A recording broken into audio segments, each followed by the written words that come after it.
यहाँ उपस्थित सभी मेरे भाइयों को मेरा प्रणाम और अंबेडकर कल्याण छात्रावास के मेरे सभी भाइयों को मुझे यहाँ बुलाने के लिए और मैं इस मंच पर खड़ी होकर आज अपने आप को बहुत गर्वान्वित महसूस कर रही हूँ कि मैं बाबा भीमराव अंबेडकर जी की जयंती के शुभ अवसर पर आपके बीच अपनी बातों को रख सकूं। मैं अनु कुमारी छात्रा नेत्री पटना विश्वविद्यालय आप सबके समक्ष अभी बाबा भीमराव अंबेडकर की जय भीम और अपना क्रांतिकारी सलाम करती हूँ कि आज से मैं यह संकल्प लेती हूँ कि जब तक मैं बाबा भीमराव अंबेडकर जी के उनके सपनों को, उनका जो सपना था देश को एक समान अधिकार बनाना, हर एक व्यक्ति को एक समान अधिकार दिलाना, जब तक उसको पूरा नहीं कर लेती, जब तक शांति से नहीं बैठूंगी।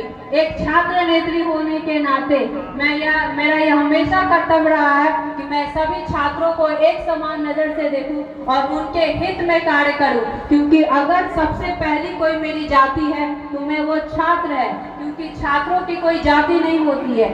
यह बस बरगलाने के लिए उन नेताओं के द्वारा उन्हें आपस में लड़वाने के लिए और उनके मुद्दे से भटकाने के लिए एक मोहरा दिया जाता है कि बच्चे आपस में उलझ करके रह जाएं। बाबा भीमराव अंबेडकर का एकमात्र संकल्प था कि शिक्षित बनो, संघर्ष करो और संगठित रहो, ना कर कि अपने बीच में किसी को भी एकजुटता को तोड़ने दें। हमारी लड़ाई किसी व्यक्ति विशेष से नहीं है, हमारी लड़ाई किसी जाति विशेष से नहीं है, हमारी लड़ाई उस विचारधारा से है जो हमें नीचा दिखाती है और हमें आगे बढ़ने से रोकती है।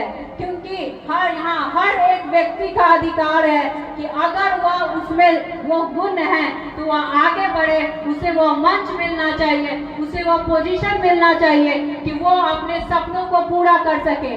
हमारी लड़ाई किसी भी जाति विशेष से नहीं है। मैं पुनः इस बात को कहती हूँ कि ब्राह्मणवाद और मनुवाद एक विचारधारा है, ना कि किसी जाति विशेष से उसे जोड़ करके हमें समाज में एक टकराव लाना है, एक घृणा लानी है कि हम दूसरे जाति से ऊंचे हैं या नीचे हैं। उस विचारधारा से हमारी लड़ाई है। मैं यहाँ पर इस मंच पर पिछले वर्ष भी आई थी और मैंने आप सबके समक्ष अपनी बातों को रखा था कि मैं किसी पद के लिए नहीं, मैं अगर राजनीति में आई हूँ तो एक बेहतर भविष्य, बिहार को बेहतर, बिहार के विकास को कार्य करने के लिए आई हूँ, ना कि अपने, क्योंकि एक नेता का पहला कर्तव्य होता है समाज कल्याण, ना कि अपना कल्याण।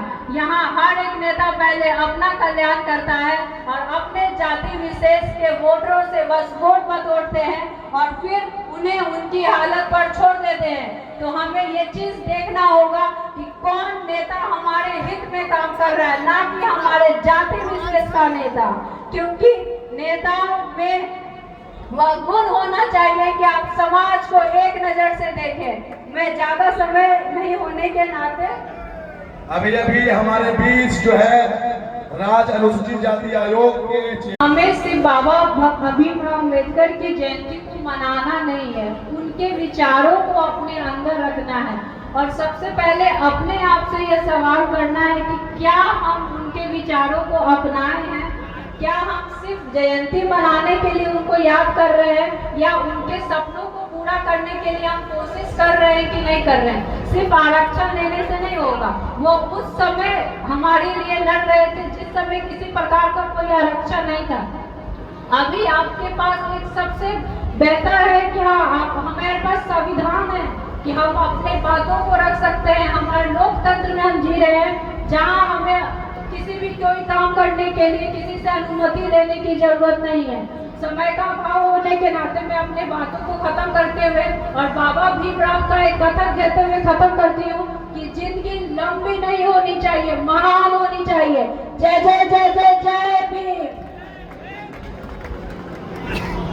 बहुत बहुत धन्यवाद।